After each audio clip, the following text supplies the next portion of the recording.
Cette émission est une réalisation de TCBH, propulsée par Derry Télécom. Et ça roule.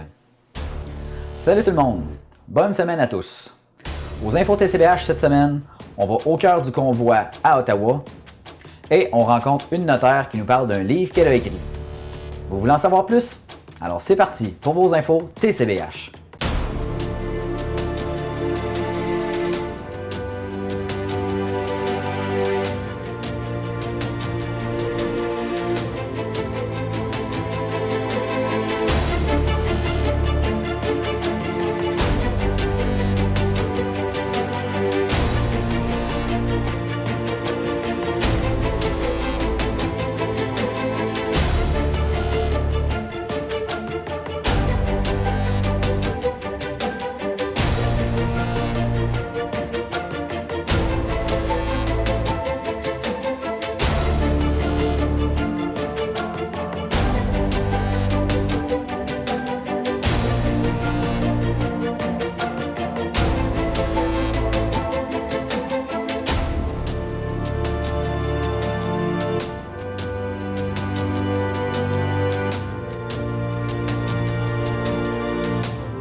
Donc, comme je viens de vous le dire, on va aller cette semaine au cœur du convoi à Ottawa. On va rencontrer Roxane Boulay, qui est femme de camionneur, qui participe au convoi pour démystifier en fait comment ça se passe sur place. Parce que les médias nous envoient des nouvelles, on voit des nouvelles également sur les réseaux sociaux, mais nous, à la télé communautaire, on voulait vraiment le point de vue d'une personne qui est sur place pour voir comment ça se passe pour vrai sur le terrain. Également, on va vous présenter cette semaine une entrevue que j'ai pu avoir avec Marie-Ève Lavoie, qui est notaire dans la région du Grand Montréal, la Rive-Nord de Montréal également, qui nous parle d'un livre qu'elle a écrit sur plusieurs questions de notaire, plusieurs questions que les gens se posent par rapport au notaire. Et c'est d'ailleurs avec cette entrevue-là qu'on va commencer.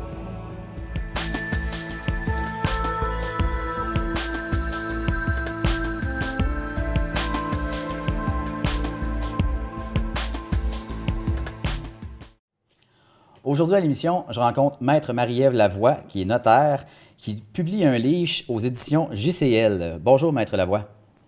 Bonjour. Ça va bien? Ben oui, ça va bien, merci vous. Bien sûr. Donc le livre s'intitule « Les super conseils de votre notaire, démarches, explications et astuces de pro ». Tout d'abord, j'aimerais ça que vous me parliez de l'initiative de faire ce livre-là. D'où ça vous est venu? Ben en fait, curieusement, je me suis pas levée un matin en me disant bon, je vais écrire un livre là, sur le notariat. Là. Ça s'est pas passé du tout comme ça. En fait, c'est arrivé un soir de mai, super occupé là, au bureau, comme dans tous les bureaux de notaire là, en ce moment. Ben, en fait, mai, juin, c'est les moments les plus occupés de l'année. Et je venais de raccrocher avec un client là, qui allait vendre sa maison dans les prochains jours et il ne comprenait pas pourquoi j'exigeais un nouveau certificat de localisation. En fait, plutôt pourquoi ses acheteurs à lui voulait un nouveau certificat de localisation avec droit d'ailleurs. Donc, je lui expliquais toute la procédure, mais malgré tout, là, il y avait beaucoup de réticence par rapport à la légitimité en fait de ma demande, puis pourquoi je lui faisais en fait dépenser X centaines de dollars là, pour un document qu'il jugeait plus ou moins utile. Et en raccrochant, je me suis vraiment dit, OK, je pense que je vais faire un document, parce qu'évidemment, cette conversation-là se répète de semaine en semaine là, par rapport au certificat de localisation. Et je vais faire un document qui va juste dire à quoi ça sert, pourquoi on fait ça, pourquoi on en a besoin, puis pourquoi c'est important finalement là, de faire ça. Okay. Donc, pour commencer, j'ai écrit ce feuillet-là, mais qui est devenu un petit peu le chapitre actuel sur le certificat de localisation. Mais au fil des heures et des jours, j'ai finalement développé des chapitres sur presque tous les sujets du domaine notarial. Donc, on parle autant dans mon livre là, de l'inspection, les offres d'achat, les courtiers immobiliers, les condos, comment ça fonctionne, qu'est-ce qu'il faut vérifier là, avant d'acheter un condo. Aussi, on touche, même hors du droit immobilier, là, on s'en va vers les testaments, les mandats de protection, le droit corporatif. Donc, on touche vraiment à tous les domaines notariales.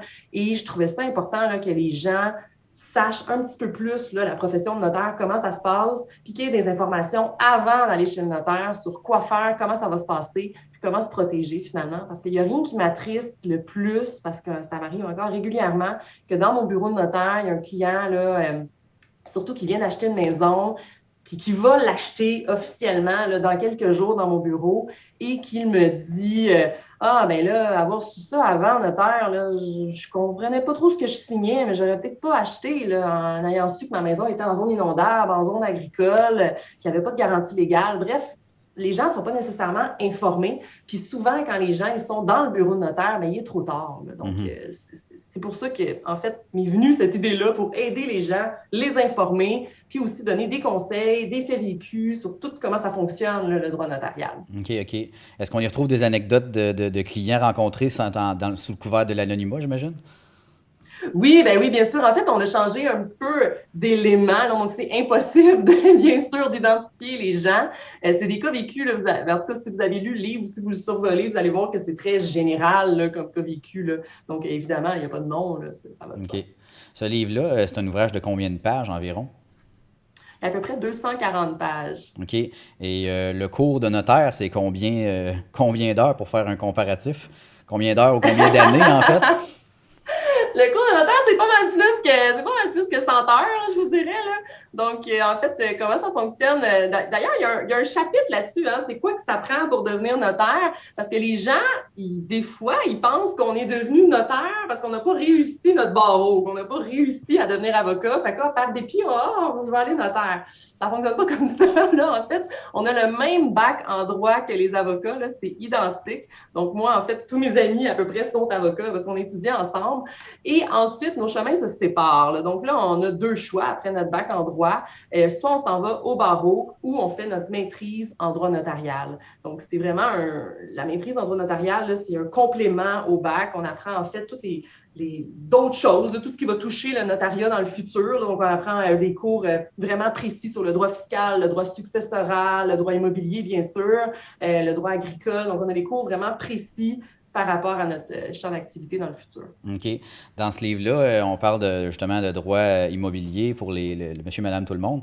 De ce que j'ai pu en lire aussi, il y a des conseils pour démarrer une entreprise. Oui, effectivement. En fait, il y a une section là, sur le droit corporatif, sur surtout qu'est-ce que ça prend dans le livre de société. Là, les gens, le livre noir, là, c'est un livre noir, là, en fait, que tout le monde perd, que tout le monde ne sait même pas où ce qui est rendu souvent. Mais en fait, on explique un petit peu à quoi ça sert, ce livre de société-là, et qu'est-ce qu'on retrouve à l'intérieur, puis pourquoi c'est important là, de l'amener chez son notaire, pourquoi le notaire le demande. Donc, c'est vraiment des choses comme ça. Aussi, effectivement, il y a des petits conseils là, de base là, sur qu'est-ce que ça prend pour partir en entreprise, partir en affaires, une société incorporée versus une société enregistrée. Donc, un peu les différences. Donc, oui, on survole le sujet aussi du droit corporatif. OK. Le livre va être disponible à partir du 9 février en librairie. À titre d'information, vous travaillez sur cet ouvrage-là depuis combien de temps? Il y a de l'ouvrage en amont, là. C'est depuis combien de temps que vous avez ça? Oui, en fait, beaucoup. En fait, quand je vous parle de l'appel là, du fameux client pour son certificat de localisation, on parle d'à peu près de 2 ans. Donc, c'est sûr que c'est un long projet. En fait, il y a eu le COVID aussi qui est venu ralentir tout ça. Mais oui, effectivement, là, le projet est en cours à peu près depuis 2 ans. Fait que je suis très heureuse là, de voir en fait le produit final enfin là, dans mes mains. Je sais que les notaires, en tout cas dans la région ici du Bas-Saint-Laurent, j'imagine que c'est pareil pour vous dans le Grand Montréal. Je sais que les notaires ont été débordés dans la dernière année et demie. Là, les rendez-vous sont des mois en retard. Vous avez trouvé le temps de faire ce livre-là où?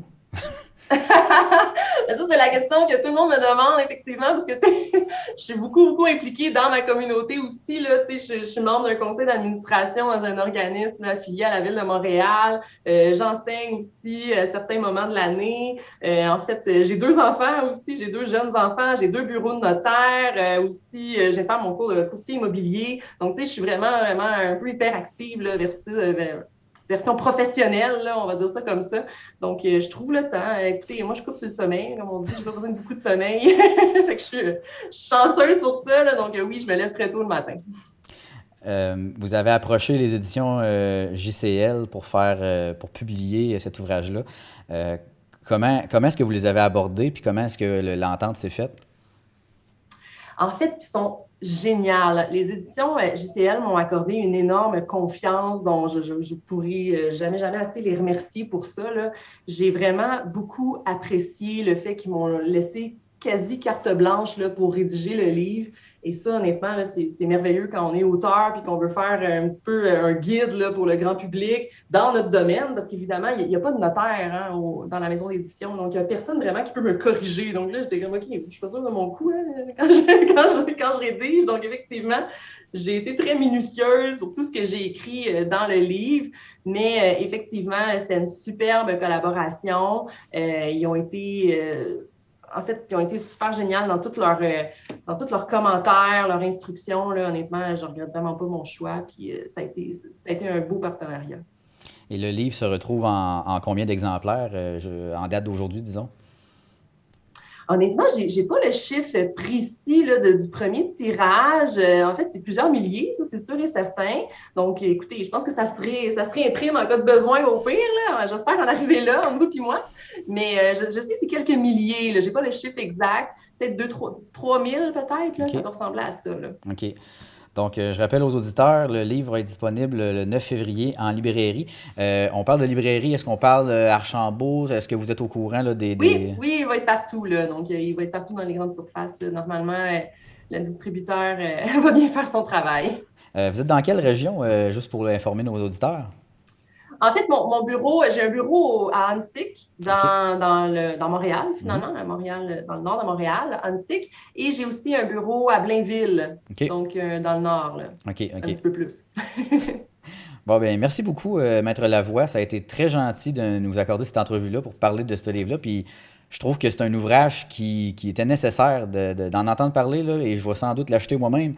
Je trouve que c'est un ouvrage, justement, qui éclaircit des trucs, qui démystifie des trucs pour le grand public. Je pense que c'est une bonne action que vous avez faite là. Ah, vous êtes gentil. Donc, passez une belle journée. Merci beaucoup pour l'entrevue. Merci à vous.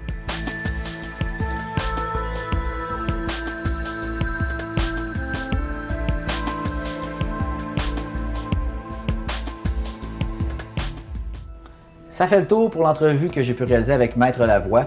J'espère que ça a pu vous intéresser autant qu'à moi. On a pu le voir, j'imagine, dans l'entrevue. Là, ma curiosité a vraiment été piquée. Puis je pense que des informations comme ça que les notaires dévoilent, il n'y en a pas tant que ça. Et je pense que l'ouvrage de Maître Lavoie est un atout, vraiment. Là, je me le suis commandé, là, je vais être honnête avec vous. C'est déjà commandé, c'est déjà par la poste. Donc maintenant, on va aller au cœur du convoi à Ottawa avec une entrevue que j'ai pu avoir avec Roxane Boulay. Pour les gens qui nous suivent déjà sur les réseaux sociaux, sur YouTube entre autres, vous avez pu voir cette entrevue-là peut-être. On l'a publié déjà la journée même qu'on a fait l'entrevue parce qu'il y avait un momentum à respecter. Donc, on a déjà publié cette entrevue-là. Donc, pour vous qui nous écoutent sur nos ondes télé, ça va être un tout nouveau reportage si vous ne l'avez pas vu sur Internet. Donc, j'explique l'entrevue au début de celle-ci. Donc, je ne vous mets pas plus en contexte. Je l'ai faite par le passé. Donc, bon visionnement.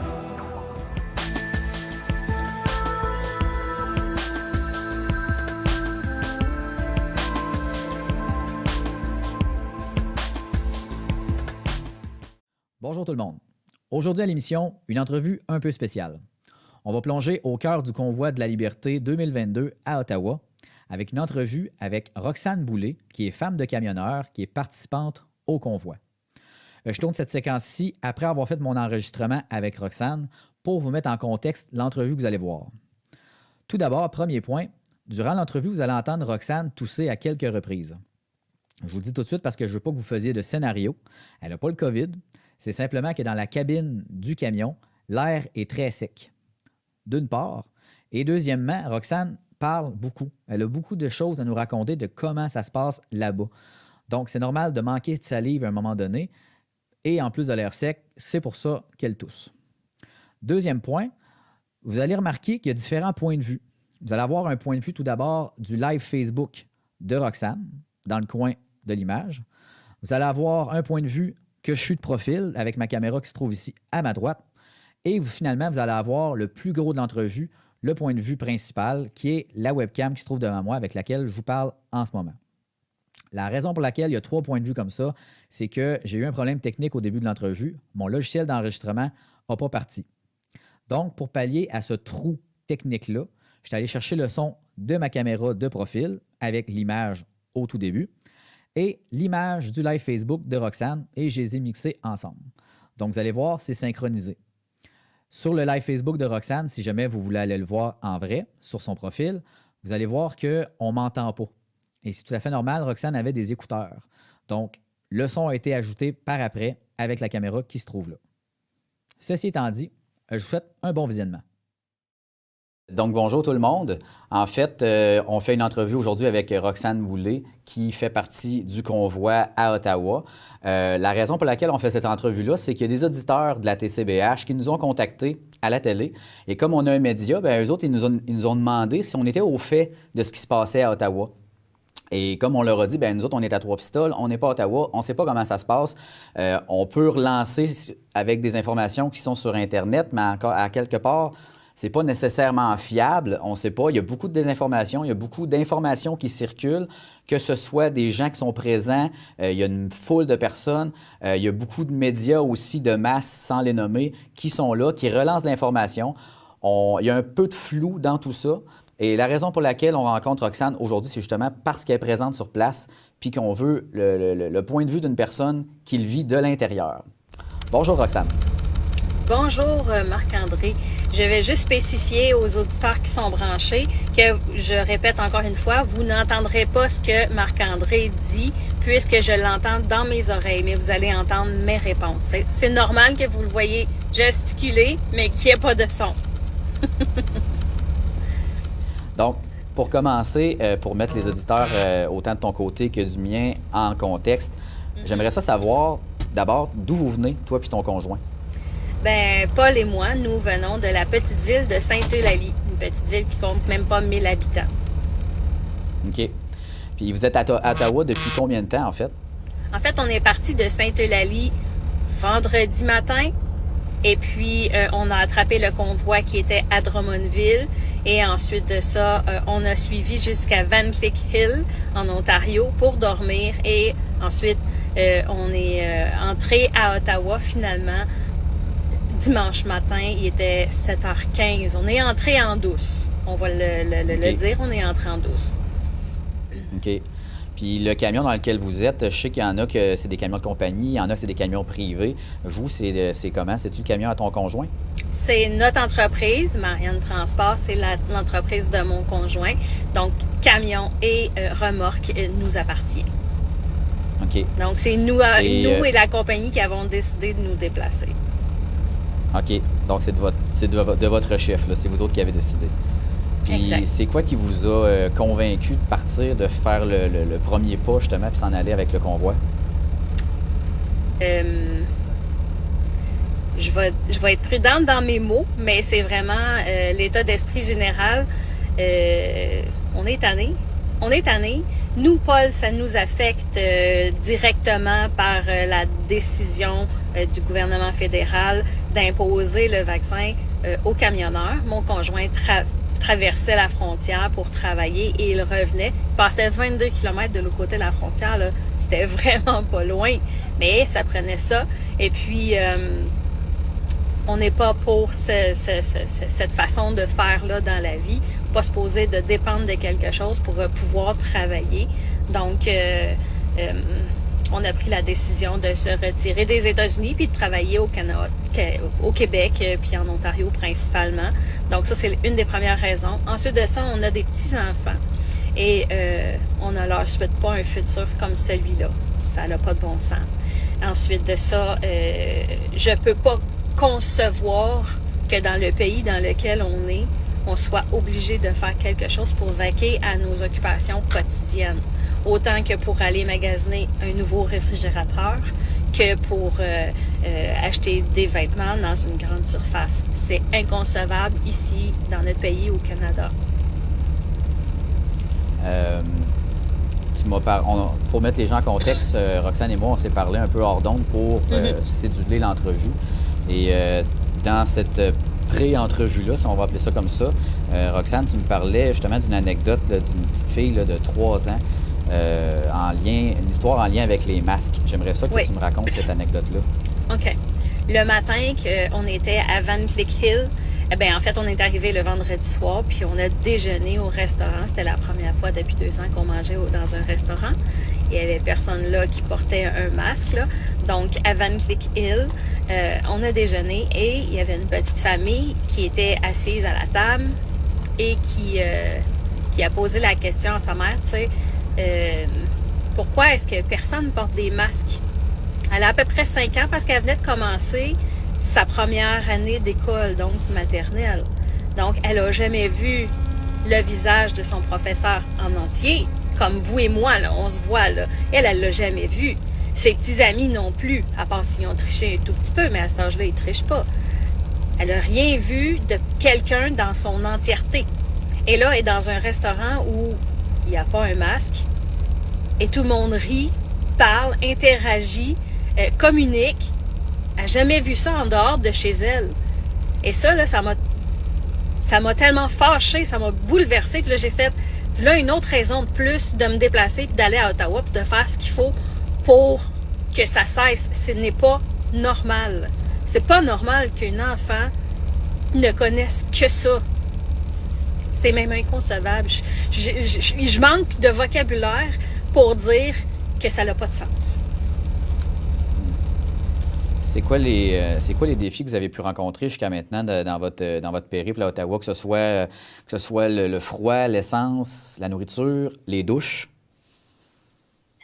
En termes de défis, ce qu'on rencontre jusqu'à maintenant, je te dirais que le plus gros, c'est la douche.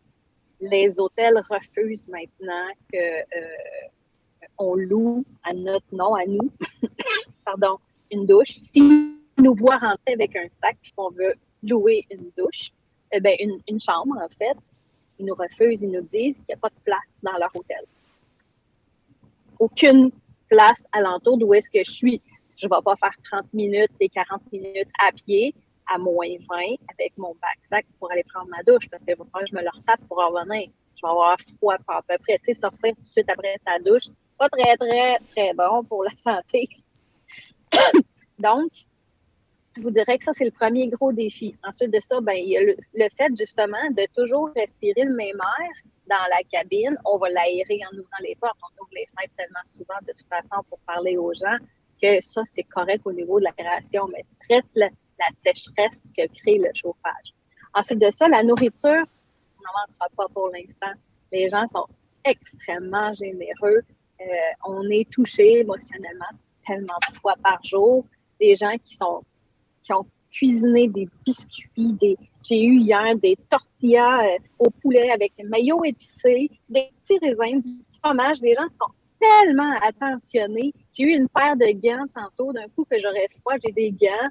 Il y avait des bas aussi dans son sac si j'avais eu besoin de bas. Tout est neuf, rien qui est utilisé. Les gens déboursent de leur propre poche pour nous aider. Ça, c'est absolument fantastique. L'autre difficulté, là, le fuel, on a quand même l'organisation derrière nous qui s'occupe du convoi pour fournir le diesel aux véhicules qui vont en avoir besoin. Il y a des véhicules qui consomment plus que d'autres. Tu sais, c'est pas des véhicules qui sont tous de l'année. Nous, si on ferme le véhicule, si on met la clé, on le met à off, on va être capable de le repartir. Mais il y a des véhicules qui ne fonctionnent pas comme ça. Il y a des véhicules que s'ils ferment pour la nuit, admettons, il ne repartira pas le lendemain matin. Donc, ça va consommer un peu plus. Donc, ils viennent à tous les jours vérifier qui va avoir besoin de diesel prochainement. Dans les prochaines 24 heures, dans les prochaines 6 heures, il y a au moins 3 tournées par jour. pour savoir où est-ce qu'on en est rendu. Donc, on n'est pas tout seul. On a vraiment beaucoup de soutien, mais l'organisation est là pour nous appuyer. C'était quoi le reste de ta question, dans le fond? Les défis, la neige, ben on l'attend pour demain. Il annonce entre 7 et 14 cm, parce que là, pour l'instant, c'est froid, mais sec. Là, ça commence à être humide, il fait 0 présentement. Fait qu'on sait que la neige s'en vient, ça se sent, ça pogne dans le corps, là, c'est plus frais, mettons, c'est humide. Donc, ça paraît, ça. La difficulté va pas être beaucoup plus pour nous que pour eux, présentement. Ça va être de trouver le moyen de déneiger qui va être accessible. OK. Tu as parlé de l'essence, du fuel. Justement, ces camions-là, ça ne boit pas de l'eau. Donc, ce que les gens ne savent peut-être pas, c'est que c'est un gros investissement de votre part quand vous faites le choix de partir avec le convoi. C'est de l'investissement financier de vos poches parce que, veux pas, ça consomme quand même pas mal. Ça consomme combien, un camion comme ça? Un camion va consommer en moyenne, mettons, on va parler du bien parce que ceux des autres, ceux qui doivent ne jamais s'arrêter vont consommer beaucoup plus que moi. Moi, on a fait le plein avant de partir. On s'est dit, on va faire le plein tant qu'à y aller. On va se remplir full au bouchon, comme on dit en québécois. Puis, on va s'assurer de ne pas en manquer pour une couple de jours. Et là, je n'ai parlé avec mon conjoint, puis il m'a dit, on est bon pour à peu près 2 semaines. Tant qu'on n'a pas rendu aux 3/4. Donc, à partir du plein jusqu'aux 3/4, ça va diminuer tranquillement. Et là, on est rendu aux 3/4. Puis, on est parti depuis vendredi. Donc, le plein pour faire un camion, parce que tu as tout le temps une citerne ou 2 citernes après un camion. Fait que c'est 500 litres ou 1000 litres. Nous, on a une capacité de 1200 litres. Faites un calcul rapide, 1200 litres fois le prix que le diesel est aujourd'hui, vous allez avoir votre réponse. C'est ça que ça coûte. Un bon 1000 à 1200 $ minimum pour nous. Puis là, le prix augmente. Fait que ça aussi, ça l'augmente. Fait qu'on a investi, oui, mais je pense que la liberté, elle n'a pas de prix. C'est pas mal ça. Le fait de vivre dans un pays comme le nôtre, pourquoi est-ce qu'il y a autant d'immigrants qui veulent venir ici? Parce que le Canada est terre de liberté. Je pense qu'on le chante même dans notre hymne national. Et où la liberté présentement? La liberté de choix, la liberté d'être, la liberté d'expression, tout ça a été bafoué depuis 2 ans. La manifestation qui a eu lieu, le premier rassemblement finalement, la fin de semaine dernière, comment est-ce que c'était, l'ambiance, tout ça? Comment que ça s'est passé?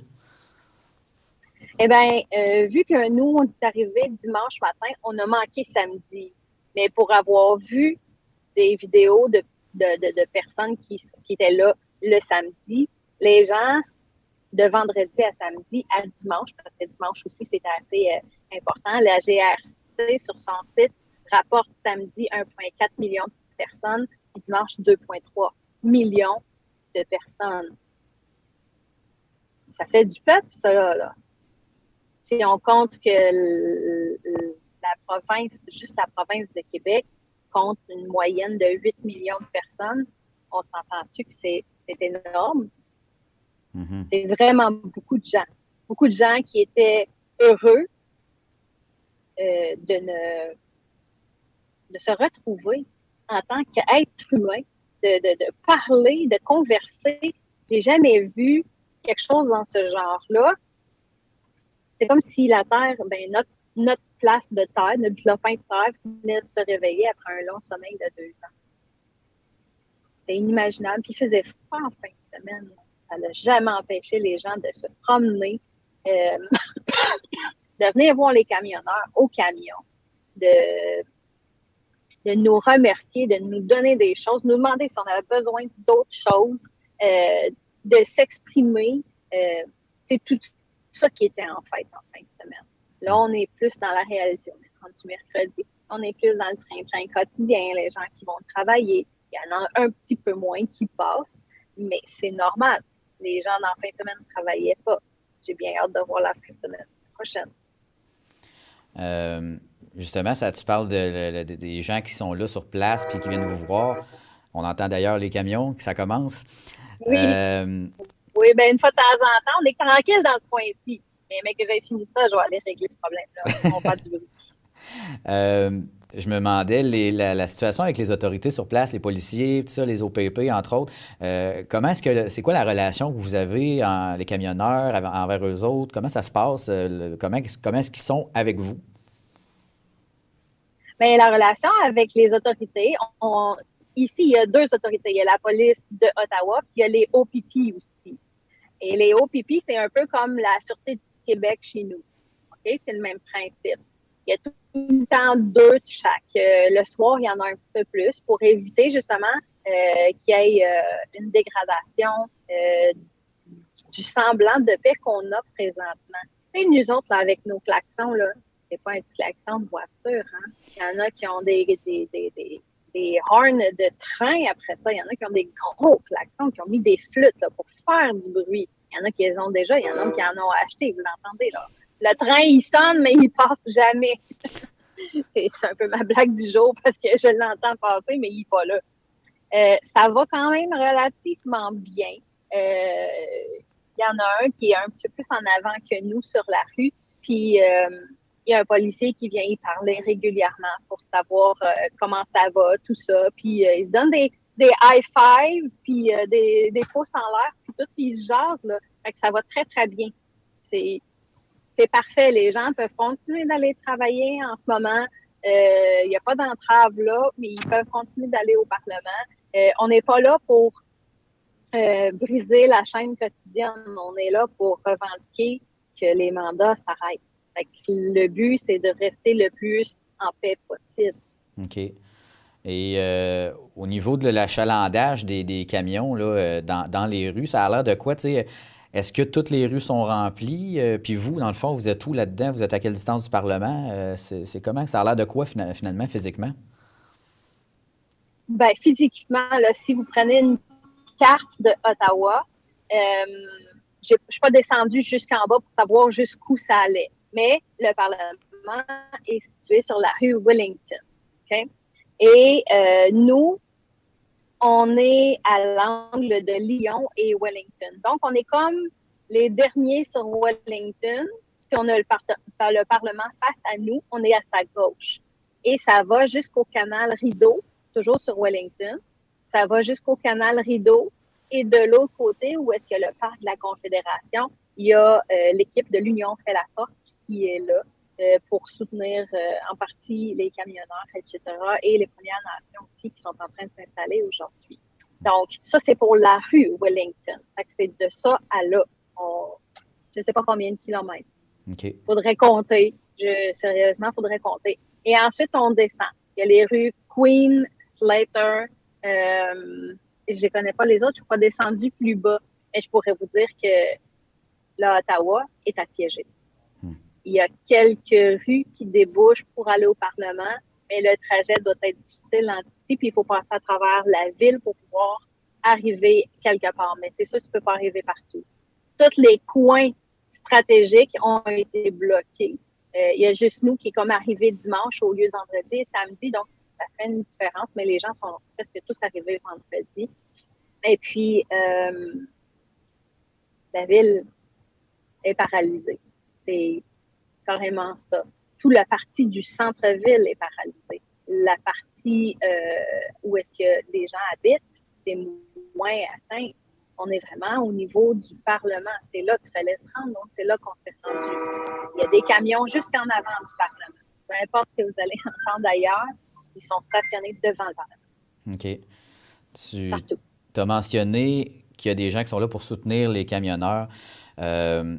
Les camionneurs, entre autres vous, mais les camionneurs de façon générale, est-ce qu'il y a un sentiment de découragement, de détermination? À quel niveau est-ce que vous vous situez en ce moment?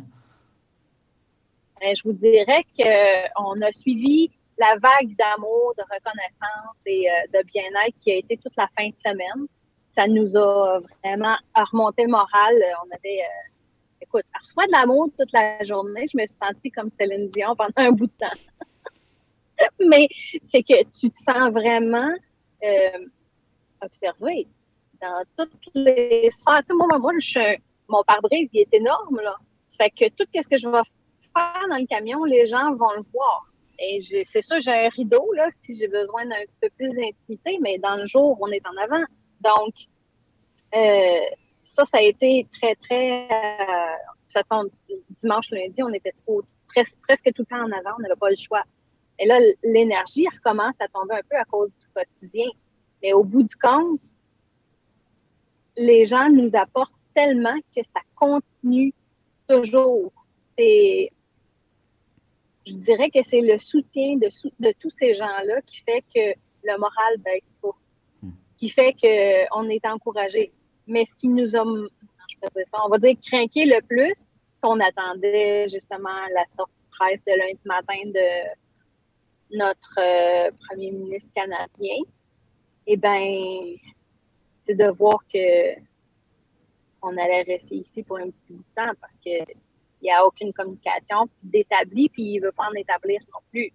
Donc, il ne comprend pas. Il est resté, je pense qu'il a dit le mot vaccination ou ses dérivés au moins 50 fois. Une phrase, ce mot-là. Une phrase, ce mot-là. Donc, on voit qu'il n'y a pas de dialogue possible présentement. On va continuer d'être où est-ce qu'on est. On va rester fidèle au poste. Les gens, je sais qu'il y a des organisations qui ont été démarrées justement pour les camionneurs comme Adopt a Trucker. Il y a le GoFundMe aussi. Comment est-ce que les gens qui veulent appuyer les camionneurs dans leur démarche peuvent le faire? Bien, ils peuvent venir ici à Ottawa nous supporter. Première des choses. Ça fait plaisir, ça fait du bien, ça nous aide à continuer parce qu'on a l'appui de la population. On est un peuple qui veut reprendre sa souveraineté. C'est justement ça qu'on veut faire. Donc, que le peuple soit là, c'est ça qu'il faut. Ensuite de ça, s'ils veulent donner au GoFundMe, c'est ça qui va servir à remplir les camions de diesel présentement. C'est comme ça que les gens peuvent aider. Sur ma page personnelle, il y a aussi un autre GoFundMe. J'ai une entreprise qui nous aide pour pouvoir louer une chambre qu'on doit garder extrêmement propre pour avoir accès à une douche. Le GoFundMe peut nous aider, mais ils ont tellement de choses à gérer que je peux leur demander d'avoir une douche, mais je vais peut-être y avoir accès dans 3 ou 4 jours. J'aime bien ça, me laver au moins 2 jours dans cette situation-là. Ça veut dire, c'est ça, on regarde ça comme ça, la perspective. Il y a un autre GoFundMe qui est créé présentement pour qu'on puisse louer plusieurs chambres, qu'on ait accès à des douches. C'est moi qui vais être responsable de ça. Ensuite, s'ils veulent nous aider, ils peuvent apporter de la nourriture. On n'en manque pas pour l'instant. J'imagine qu'à un moment donné, l'énergie va retomber, puis peut-être là, il va y avoir des manques qui vont se créer. Mais sinon, venez voir, venez participer à quelque chose qui va changer notre vie pour toujours. Soyez dedans, soyez pas à l'extérieur. Aidez-vous vous-même.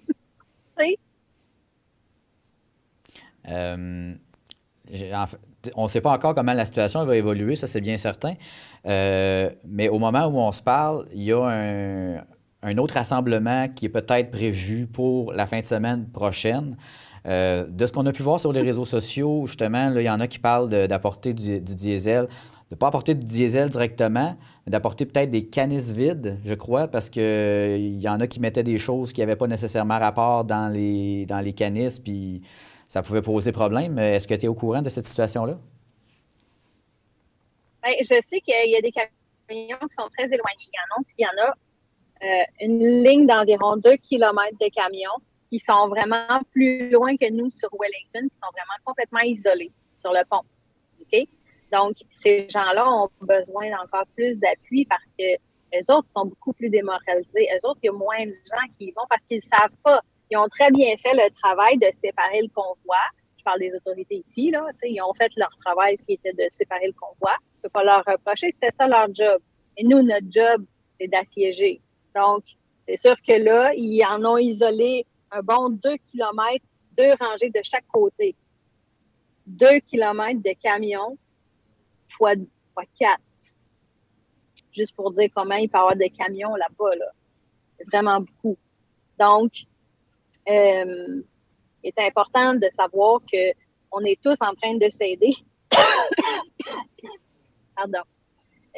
C'est rough un peu. Parler beaucoup va venir m'essouffler un petit peu plus. C'est correct. Donc, rappelle-moi ta question parce que je suis en train de perdre le fil, évidemment. Il y a la situation de l'essence que les gens pourraient peut-être Oui. contribuer en fin de semaine prochaine. Oui, c'est ça, les bidons. Oui, c'est vrai. Pas la quantité d'un bidon qui va faire une différence dans un camion. C'est ça le problème. Tu sais, si ça prend 1200 litres pour remplir mon camion, il y en a d'autres, ça va être 500 litres. Un bidon représente vraiment pas grand-chose pour un camion. Fait que, oui, ça peut être utile s'il y a une chaîne humaine qui transporte plusieurs bidons, sauf que ça va aider un camion et non pas vraiment beaucoup. Malgré ce qu'on pense, on est capable d'être approvisionné en diesel. Fait que je dirais que oui, c'est important. Oui, ça peut être utile, mais aller sur les pages Facebook pour savoir, il y a une liste de choses qui est recommandée d'apporter pour aider. Donc, à Québec, théoriquement, ils vont s'être remplis avant d'arriver à Québec. Mm-hmm. Okay? Avec toute logique, là, tu t'en vas pas là aux 3/4 vide. Là. Parce que tu prends pas le long feu à Québec à 3/4 vide, il fait froid, là. Fait que logiquement, ils vont avoir pas mal de diesel dans leur tank. Ça va être pas mal plus les choses de première nécessité. Ils vont peut-être avoir fait des lunchs ou pas, mais on va devoir penser à les nourrir, les réchauffer. Papier toilette, Scott Towel, c'est toutes des choses que souvent on oublie. Un petit plat de margarine pour se faire des toasts. Plein de choses intéressantes. Je pensais, qu'est-ce qui m'a manqué? Moi, des petits gobelets, des fois, pour boire quelque chose. Est-ce que des couvertures, des couvertures, des manteaux pour du monde qui n'ont pas pensé d'avoir quelque chose de chaud? Non, le manteau, c'est sûr qu'ils vont l'avoir. C'est des camionneurs. Ils ont tout le temps 2-3 manteaux. Ça, c'est pas un problème. Peut-être des tucs. Des fois, on oublie notre tuc, on la perd. Des gants. On a reçu des gants, des bas, mais ça va être un truc de longue nécessité. Donc, tout ce que vous pensez, des bouteilles d'eau. Moi, quand quelqu'un m'offre une bouteille d'eau ou plusieurs, je prends de l'eau. Parce que l'eau est utile pour tout ce qu'on fait. Et c'est super important d'avoir de l'eau. Mais ça, c'est ma vision. Avec de l'eau, je peux faire du café, du thé, du bouillon de poulet, de la tisane. C'est toutes des choses pour se réchauffer. Moi, je savais que je partais. Fait que j'ai préparé une coupe d'affaires. J'ai amené ma Keurig. Tu sais, mais ma Keurig, je peux mettre de l'eau, puis elle va me donner de l'eau chaude si je veux. Ça va demander de l'électricité, par contre. Il y en a beaucoup ici qui ont fait des hot dogs, des grillades. Hier, j'ai mangé de la grillade. Manger chaud, c'est ça qui nous manque aussi. C'est bien beau manger des trucs réchauffés au micro-ondes, là, mais quand c'est chaud, là, puis c'est frais fait, là, c'est le fun. Café le matin, c'est chouette aussi, tu sais. Mais oui, j'ai ma Keurig pour la faire, mais on me l'apporte. Quand on me l'apportera pas, je ne vais pas chialer, je vais m'en faire un. Mais la personne, elle passe, elle dit, veux-tu un café? D'accord, je vais le prendre. Merci beaucoup. C'est vraiment gentil, c'est apprécié. Donc, c'est toutes ces petites choses-là, dans le fond, qui font partie de notre quotidien, qu'on ne remarque pas, qui nous manquent, tant qu'on n'en manque pas. OK. Tu as soulevé le point de Québec. Je sais que pour avoir suivi quelques informations justement sur les sites des convois et sur les réseaux sociaux en général, il y a eu une espèce de flou justement avec le convoi qui se dirige vers Québec. Est-ce que tu es au courant de ça? Est-ce que tu peux m'en parler un peu? Ben, j'ai écouté la même source pour le convoi de Québec. J'ai écouté la même source que tout le monde peut avoir accès sur l'Union fait la force. Ottawa est assiégé. Même si on rentre plus de camions, ça ne servira à rien parce qu'on est déjà plein. Donc, d'aller à Québec est la prochaine destination. Il y a le convoi qui descend de cette île, qui va passer par Chicoutimi, Bécomo, puis le lac Saint-Jean, puis ils descendent à Québec. C'est le convoi du Nord. Et on a aussi le convoi de Regina qui s'en vient. Ils s'en vont tous et se dirigent tous vers Québec. Tous. Peut-être qu'on va avoir besoin de renforts à Ottawa, mais là, à ce moment-là, c'est les organisateurs qui vont gérer ça. Moi, je ne fais pas partie d'organisation. Donc, je reçois l'information au compte-gouttes comme tout le monde ici. C'est peut-être juste que j'ai les bonnes sources pour regarder. Mais je dirais que la prochaine étape, c'est celle-là, parce que le Québec est la province où il y a le plus de restrictions au niveau des règles sanitaires. Saskatchewan a laissé tomber ses mandats. Son mandat de vaccin, passer à frontière, n'est plus à jour. C'est fini, c'est terminé. L'Alberta est en train d'emboîter le pas. Et nous, on est encore sur des règles sanitaires. Il y a un problème. Un très gros problème. C'est pas normal que les provinces entre elles soient pas égales quand on est dans le même pays. Parce qu'on est supposé d'être tous dans le même pays. Puis là, c'est ça qu'on est en train de voir ici. De toute façon, on ne fait qu'un au Canada. C'est la première fois que je peux dire que je suis fière d'être canadienne. Pas juste québécoise, canadienne. J'ai jamais dit ça de ma vie. Jamais. C'est gros, là. On va parler d'un point que je sais qui soulève les passions chez les gens. Pour avoir été prendre des images, entre autres, à la marche pour les commerces à Rivière-du-Loup la fin de semaine dernière, les médias. On a parlé en pré-entrevue ensemble de la statue de Terry Fox. Oui. La place des médias dans cette situation-là, dans ce conflit-là pan-canadien, est-ce que tu peux m'en parler un peu? J'ai arrêté d'écouter la télé. Surtout en arrivant ici, j'ai été capable de comparer qu'est-ce qui se disait à la télé. Je nommerai pas de poste, on les connaît tous, fait que j'ai pas besoin d'en mentionner. Mais tout ce qu'on écoute quand on pèse sur on sur notre télé versus qu'est-ce qui se vit ici, c'est complètement différent. Juste l'article du Journal de Montréal aujourd'hui nous indique qu'ils sont dans le champ à 100 000 à l'heure. Ils disent que les gens ici sont tannés. C'est pas vrai, j'ai des encouragements qui disent continuez de faire du bruit. On ne veut pas que vous vous en alliez. C'est les paroles qui nous répètent le plus souvent. Ne partez pas.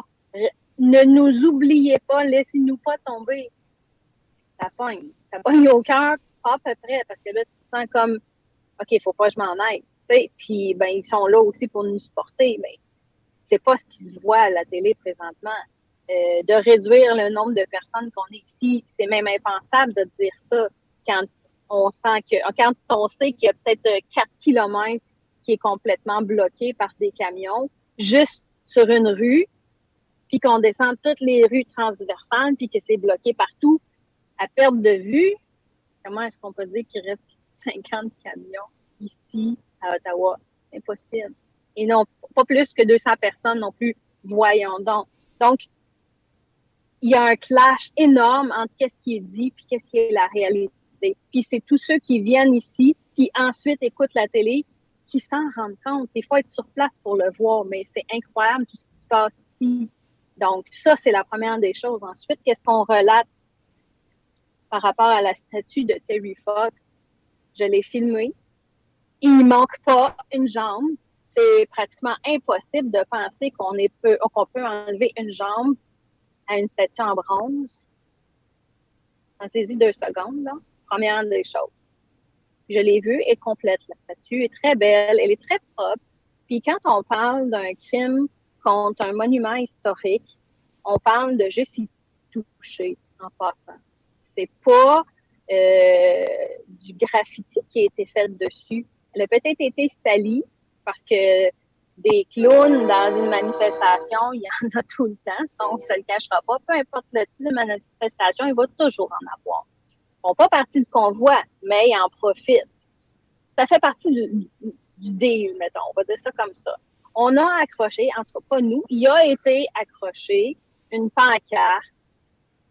Je ne sais pas, je n'ai pas vu la dite pancarte, mais il y a eu une pancarte accrochée après le bras de Terry Fox parce qu'il est en position en course, puis son bras, il tombe comme ça. Fait qu'ils ont accroché une pancarte ici qui pendait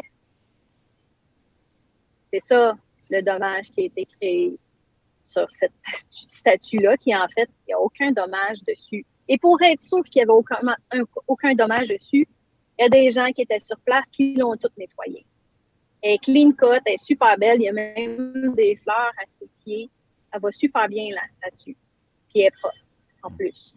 Peut-être quelque chose qui n'aurait pas été fait depuis vraiment longtemps. Bref, pour ce qui en est de Terry Fox, il est toujours à la même place. Il y a eu un drapeau aussi qui a été mentionné.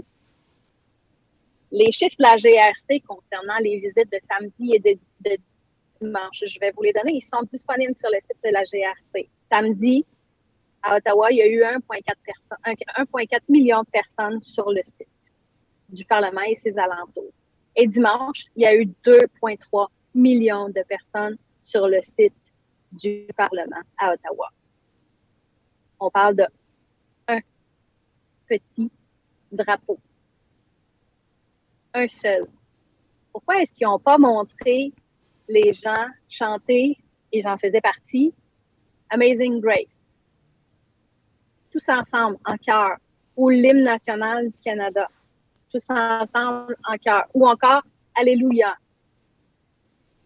Comment est-ce que des gens qui vont chanter cette chanson-là vont faire preuve d'agressivité, là? C'est pratiquement un non-sens. Ça colle pas ensemble. Il faut apprendre à voir au-delà avec nos yeux, puis les yeux d'ici, pas juste ceux-là. Ceux-là aussi, c'est super important. Donc, un drapeau, une statue, faites un calcul rapide, 2,3 plus 1,4, ça fait 3,7 millions de personnes. On a ciblé une statue qui va très bien, puis un drapeau de quelqu'un qui peut-être avait la pensée de moi, j'ai ce drapeau-là, je pense que notre gouvernement s'en va dans cette direction-là. C'était sa façon de s'exprimer. C'est tout. C'est tout. Si on fait l'exercice de se mettre dans la peau d'une personne qui regarde le convoi de l'extérieur et qui est, on va reprendre les termes que les médias ont utilisés, que les gens utilisent, qui ne sont pas des anti-vax, qui personnellement, et là je exclus tout à fait la TV communautaire de mes propos, mais d'utiliser le terme anti-vax, personnellement, je pense que c'est porter un jugement sur une catégorie de gens et ce jugement-là est clairement péjoratif. Il y a des gens qui ont soulevé que les camionneurs étaient des anti-vax. Je sais que le terme terroriste a ressorti une fois, je pense. Peux-tu m'en parler un peu? Je sais qu'il y a des camionneurs, beaucoup de camionneurs qui sont vaccinés et qui participent au convoi, là. Bon, donc pour reprendre tes paroles, concernant les camionneurs et la situation, qu'on les détermine par tous des anti-vax, ceux qui restent aujourd'hui, les camionneurs, ben, pas du tout. Pas du tout. Là. Il y en a vraiment beaucoup qui sont vaccinés, triple vaccinés. Et c'est un choix personnel. Moi, quand je vais à l'épicerie, je suis pas en train de défiler mon dossier médical pour savoir comment je vais payer. Ça se fait pas. T'es libre de décider de dire si tu as l'hépatite B ou pas, me semble. Si tu le dis pas puis que tu n'as pas pris le vaccin avant de partir en vacances puis que tu l'attrapes, ben c'est ta faute. Puis oui, ça, l'hépatite B, c'est super contagieux, puis tu peux le donner à d'autres personnes en utilisant les mêmes ustensiles. Pourtant, il n'y a pas de loi là-dessus. On n'empêche pas d'aller manger une personne qui a l'hépatite B au restaurant. Ça pourrait être le même principe. Ensuite de ça, le fait d'établir qu'on est anti-vax ou pas, oui, je pense que ça peut s'associer au mot ségrégation, à mon avis, à moi, parce qu'on a fait le même rapport d'état entre les Blancs et les Noirs à une certaine époque. Les Blancs pouvaient aller à cette toilette-là, puis si c'était d'une autre couleur, c'était l'autre toilette. Dans l'autobus, c'était la même chose. Les Noirs, c'est à l'arrière, les Blancs à l'avant. Je peux en nommer beaucoup comme ça, mais c'est ça. Les vax peuvent y aller, les non-vax peuvent pas y aller. Voyons donc. On est en 2022. Où est-ce qu'on s'en va avec ça? C'est un non-sens. C'est incroyable. Puis oui, j'ai entendu aussi le mot terroriste. Où ça? Où ça? Il n'y a pas eu d'acte de rien. Il n'y en a pas non plus. Il n'y a rien prévu à ce niveau-là. C'est pas ça qu'on vient faire. On est un mouvement pacifique. Je pense que tout ce que j'ai dit jusqu'à présent le démontre. J'ai l'air de quelqu'un qui est en beau joie le vert, peut-être, intérieurement. Je sais me contrôler. La plupart des gens ici sont adultes, sont capables aussi de faire la part des choses. Puis si on est ici et qu'on veut que les choses changent, ben c'est justement pas avec la violence qu'on va y arriver. Ça a été clair pour tout le monde. Ça va rester clair aussi. Roxane Boulay, tu es participante au convoi du Québec à Ottawa. En terminant, j'aimerais ça te laisser le mot de la fin. OK. Merci. Donc, en tant que participante du convoi, qui va être là jusqu'à temps que ça s'arrête, tout ça, cette mascarade-là, c'est assez. Il faut qu'on ait un peuple uni. C'est ce qui est en train de se passer. Donc, je pense que le monde est en train de changer. Que vous le vouliez ou pas, on est tous en train de faire ça pour vous. Parce que on est des êtres humains, puis les êtres humains doivent s'entraider, s'aimer, se nourrir. Puis au bout du compte, peu importe la couleur, le choix personnel, l'orientation sexuelle, on est tous dans le même panier, puis on est tous sur cette belle planète-là pour la vivre en paix, puis dans l'amour autant que possible, puis dans la santé, une vraie santé. Donc là-dessus, je pense que c'est clair pour tout le monde. On va rester fidèle au poste jusqu'au bout. Merci, Roxane. Et je te laisse terminer avec tes auditeurs sur ton live. Parfait. Super. Merci beaucoup, Marc-André, pour cette belle entrevue aujourd'hui. Je pense qu'on va se revoir bientôt. Merci.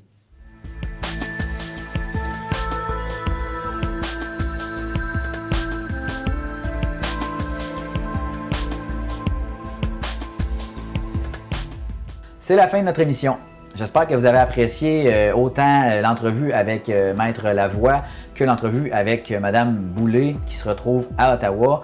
Donc, c'est du contenu un peu plus riche qu'à l'habitude.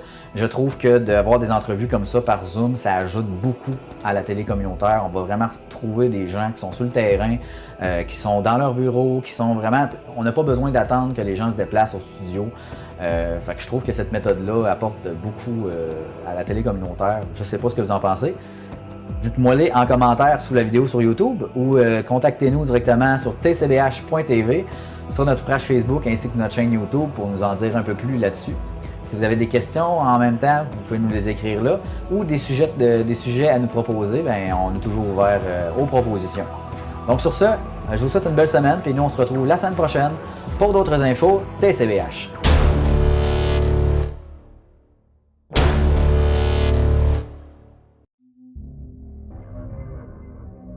Cette émission est une réalisation de TCBH, propulsée par Derry Télécom.